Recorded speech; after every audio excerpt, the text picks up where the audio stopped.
Seulement, cette vie devenait exténuante, à travailler toute la journée et à être le soir dans les cabarets. Il tomba malade et un médecin lui conseilla d'aller vivre au bord de la mer, la vie des Bretons, des marins. Et c'est à ce moment-là qu'ils s'installèrent au Port-Blanc, qui était à ce moment qu'une petite crique sauvage. Il retrouve la santé. Il s'était lié là-bas avec Anatole de Braz, avec Charles de Goffic, avec tous les marins, les pêcheurs du pays. Il les réunissait souvent le soir. On faisait des veillées en chantant les chansons du pays, folklore breton. Il chantait les siennes. À son breveur, dans sa chaumière, à son petit, chantait souvent. Le flot déjà, la batterie de frères, il l'aimait trop, le même fond. Rêvait la mer perverse, vers de bien, planté de bras. Verse, verse, verse, nous doit, verse, verse, verse, nous doit.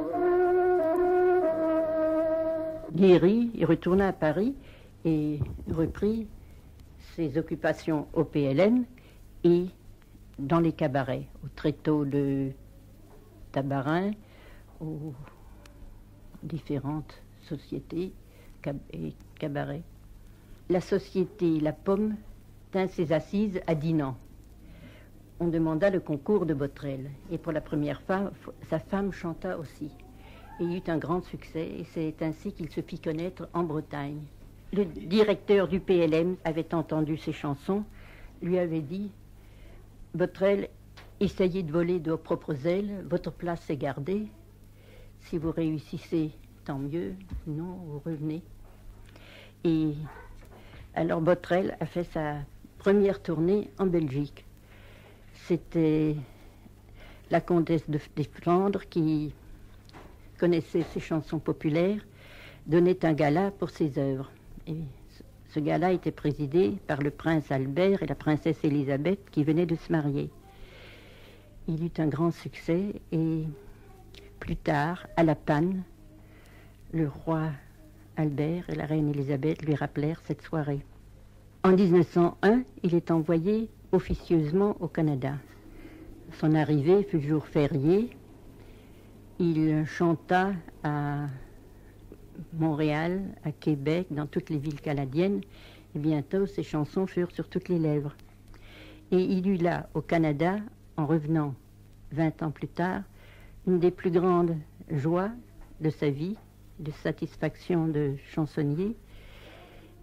On venait de publier un recueil de chansons, de vieilles chansons canadiennes françaises, et 3 des siennes y figuraient. Il était donc entré vivant dans le folklore.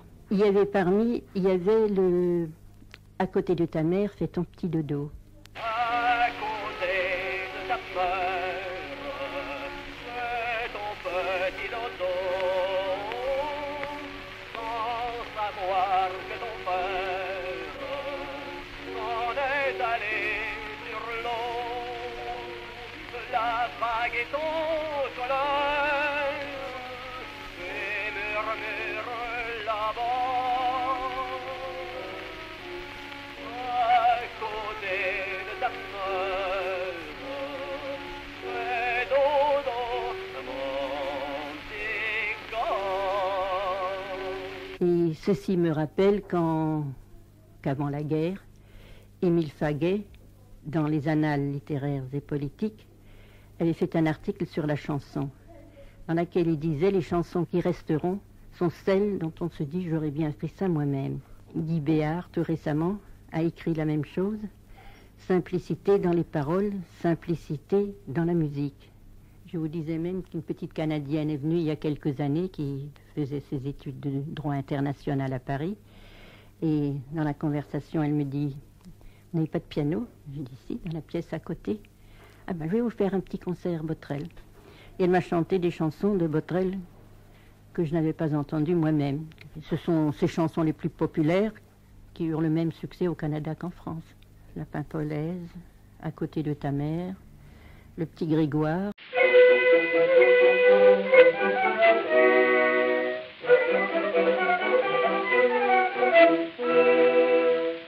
moment du petit homme lui dit un matin: à 16 ans, Théo, tout comme notre Huchapin, à la ville, tu peux faire un bon apprenti, mais pour labourer la terre, t'es pas trop petit, mon ami, t'es pas trop petit, Samoué.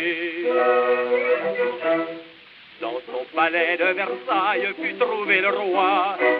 Je suis gars de Cornouailles, sire, écoutez-moi. Mais le bon roi Louis XVI, en riant, lui dit: pour être garde française, c'est pas trop petit, mon ami, c'est pas trop petit, Samoué.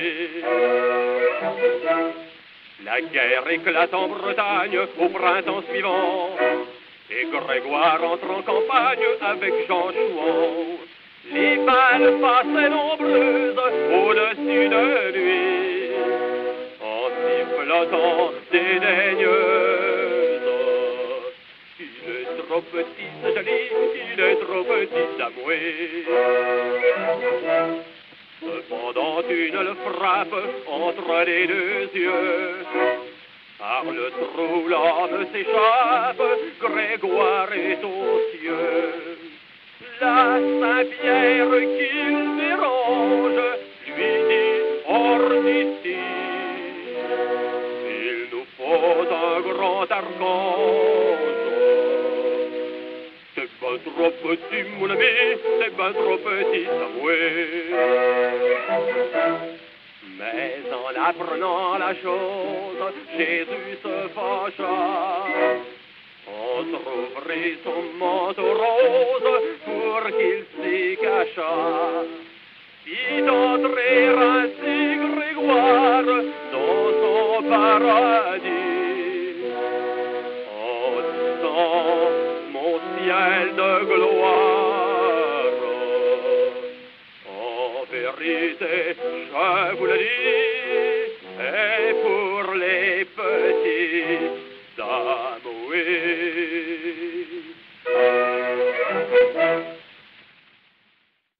Il habitait donc le Port-Blanc.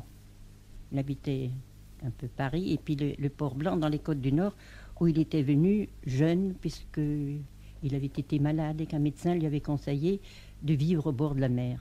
Alors, à ce moment-là, elle avait loué une petite maison de marin. Botrel est venu à Pont-Aven en 1905. Tout le monde y portait le costume et c'était un petit coin charmant.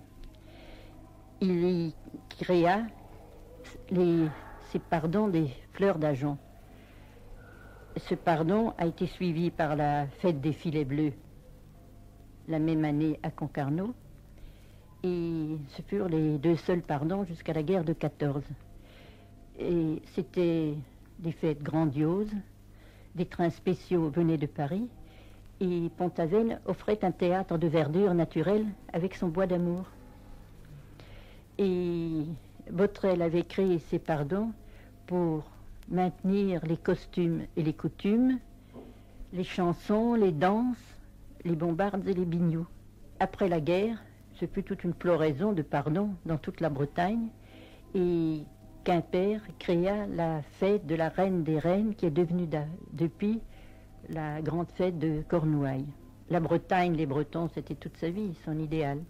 Pour Botrel, comme pour les Bretons, l'amour de la Bretagne se conjuguait avec le patriotisme français. Aussi, le 2 août 1914, il répondra présent. Réformé à son service militaire, âgé de 45 ans, il s'était engagé volontaire au premier jour.